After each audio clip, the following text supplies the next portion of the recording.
आज हम बताएंगे आपको इंटीग्रेटेड रेट एक्सप्रेशन या equation for first order reaction.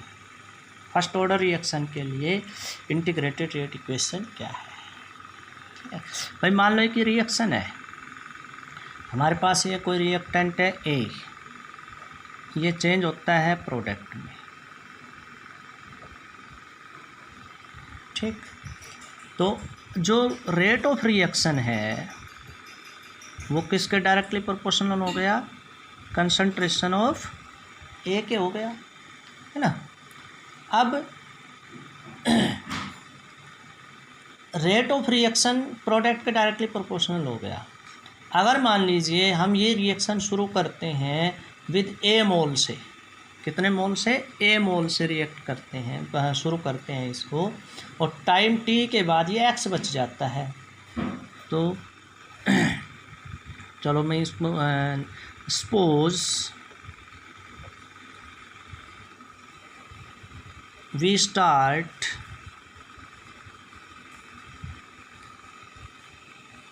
With ए मोल पर लीटर, ए मोल पर लीटर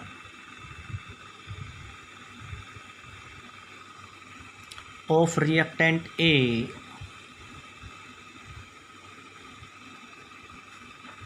मान लो रिएक्टेंट ए था ना, उसके ए मोल थे शुरू में, कितने मोल थे, ए मोल।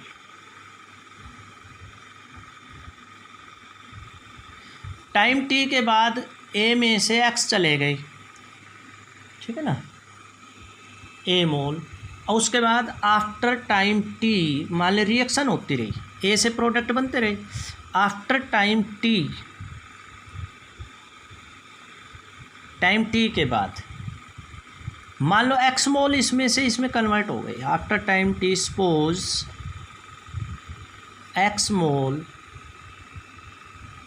कन्वर्ट हो गई, चेंज हो गई, X mole of it decomposed.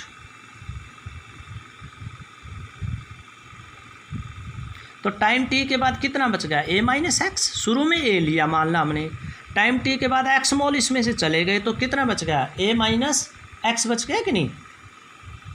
तो देयरफॉर इसलिए क्या भाई, टाइम टी के बाद ए माइनस एक्स हो गया, टी के बाद क्या हो गया, एक्स माइनस ए हो गया।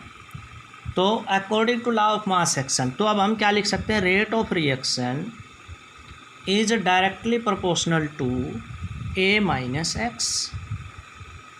देख सकते हैं ना भाई, ए हमने शुरू में लिया था तो उसके ए मोल थे, टाइम टी के बाद एक्स मोल ली, प्रोडक्ट में चेंज हो गए, तो टाइम टी के बाद कितने बचे, ए माइनस एक्स। तो ए की कंसंट्रेशन की जगह पर हमने ए माइनस एक्स रख दिया।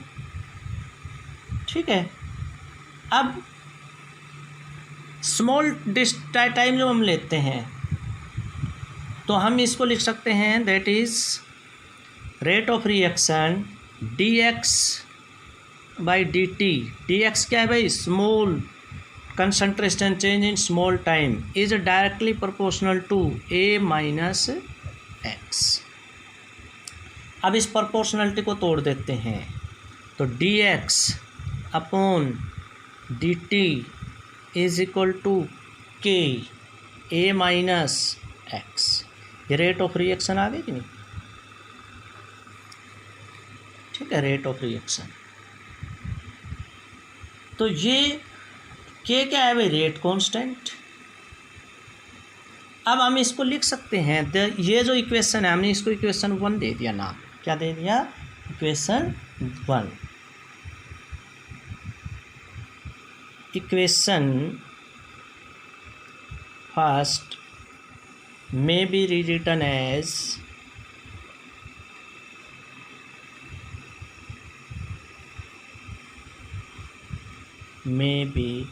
rewritten as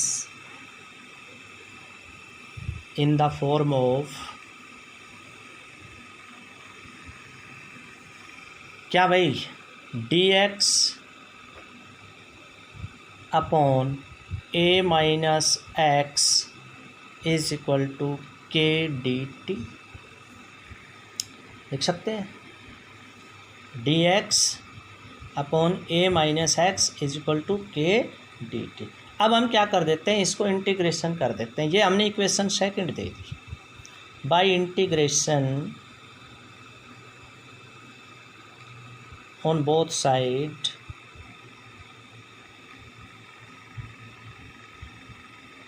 दोनों साइड में इंटीग्रेशन कर दीजिए।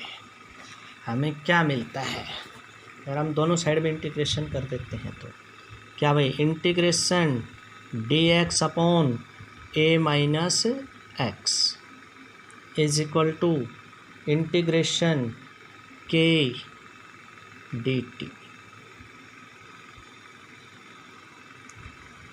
ठीक है, क्या मिल गया भाई, अगर हम इंटीग्रेशन को तोड़ते हैं तो ये आता है ln ए माइनस एक्स, ये माइनस आएगा क्योंकि ये चेंज इन कंसंट्रेशन हो रही है इसकी, डी एक्स माइनस तो घट रही है, तो minus ln a minus x is equal to के टी प्लस आई क्या है भाई, integration constant, k t plus I, where I is integration constant, integration constant. इसको कॉन्स्टेंट्स हो गए। अब हम बात करते हैं कि जब रिएक्शन शुरू हुई थी, बिल्कुल शुरू हुई थी, तो क्या है कि मान लो जब रिएक्शन एकदम शुरू हुई थी तो उस समय टाइम क्या था, जीरो। टाइम क्या ले लिया, zero. In the beginning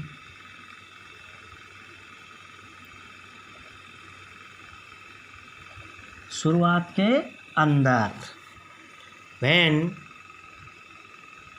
T is equal to zero, तो एक्स इज इक्वल टू भी क्या होगा, zero. Therefore x also is equal to zero.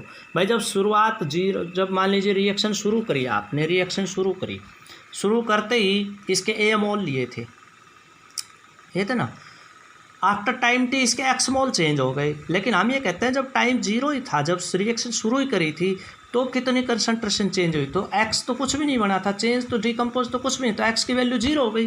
तो यही हमने लिखा है इसमें, t is equal to zero, x is equal to zero, है ना। तो ये वैल्यूज अगर हम पुट करते हैं तो फिर हमें क्या मिलता है, इसको हमने इक्वेशन थर्ड दे दिया। By putting this in equation third,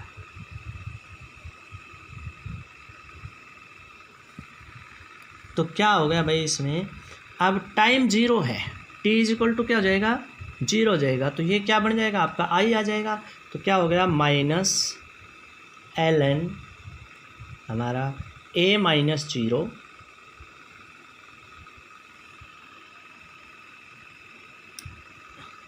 is equal to के, टी की वैल्यू भी क्या है भाई, जीरो, ये ऊपर वाली इक्वेशन, एक्स की वैल्यू भी जीरो, टी की वैल्यू भी जीरो, प्लस क्या भाई, आई। तो अब ये हमारे पास क्या हो गया, minus ln A is equal to I. ये मान लीजिए हमारी इक्वेशन हो गई फोर्थ। अब आई की वैल्यू आ गई है, क्या आ गई, आई की वैल्यू, आई की वैल्यू क्या आ गई, माइनस ln ए। इस वैल्यू को पुट कर देते हैं हम किस में, इक्वेशन थर्ड में, है ना। ये इक्वेशन थी हमारी थर्ड इक्वेशन, ये थी ये वाली। आई की वैल्यू यहाँ पुट कर देते हैं by putting the value of I in equation third. तो हमारी इक्वेशन थर्ड क्या थी भाई, इक्वेशन थर्ड हमारी ये थी, क्या थी, minus ln a minus x is equal to के टी प्लस आई की वैल्यू क्या आई थी भाई, इस आई की वैल्यू की जगह पर पुट करना है, तो आई की वैल्यू हमारी क्या आई थी भाई, ये आई थी minus ln a, minus ln ए,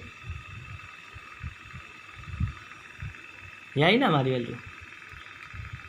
तो अब हम जब इसको सोल्व करते हैं तो ये क्या आएगा, और ये आ जाएगा हमारा k t is equal to l n a minus x, और k t is equal to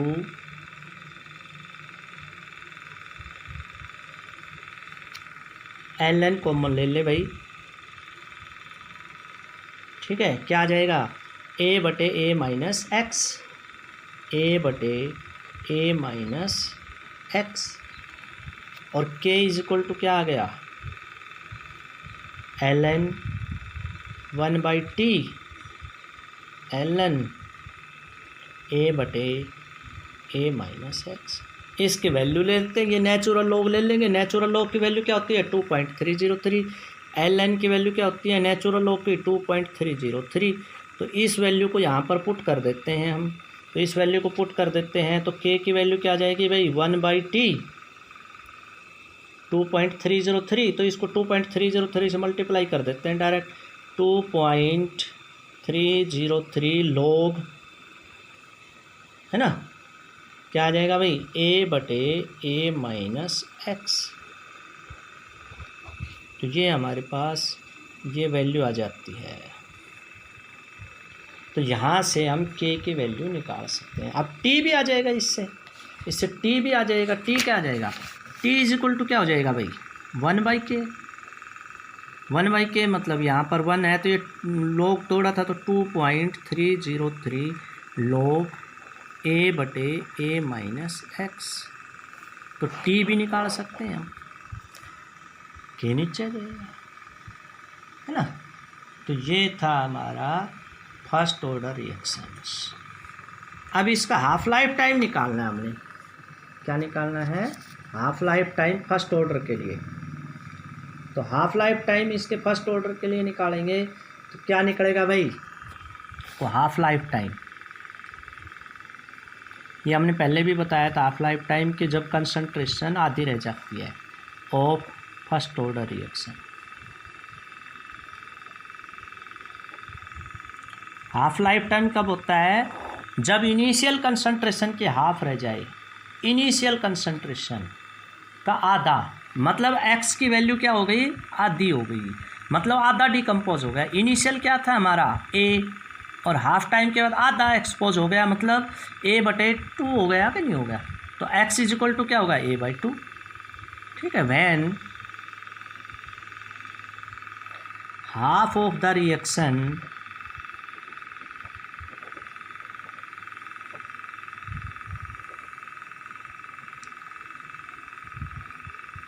is completed,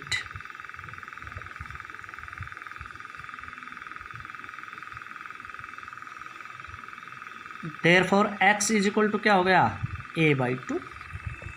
भाई इनिशियल कंसंट्रेशन क्या थी हमारी a, आधा हो गया उसका, तो x की वैल्यू हाफ के बाद हम मान लेते हैं कि भाई आधा हो गया, तो यहाँ पर टाइम भी आधा हो जाएगा नहीं, a/2।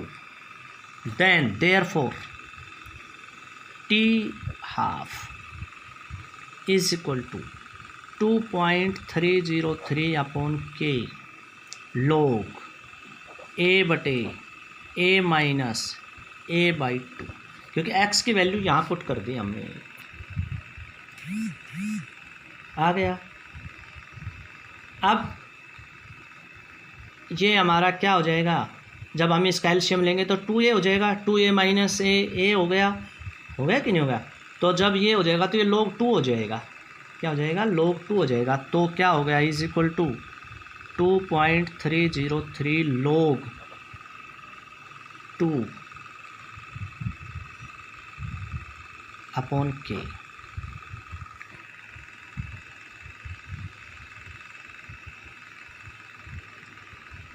समझ में आया ये बात। ये जब सारा सोल्व करेंगे ना तो ये 2 आ जाएगा काट सारा का सारा, और 2 होने के बाद क्या हो जाएगा, जैसे 2a माइनस a हो गया तो 2a माइनस a में से क्या आ गया 2a बच गया, a से a कैंसिल हो गया, log 2 बच गया।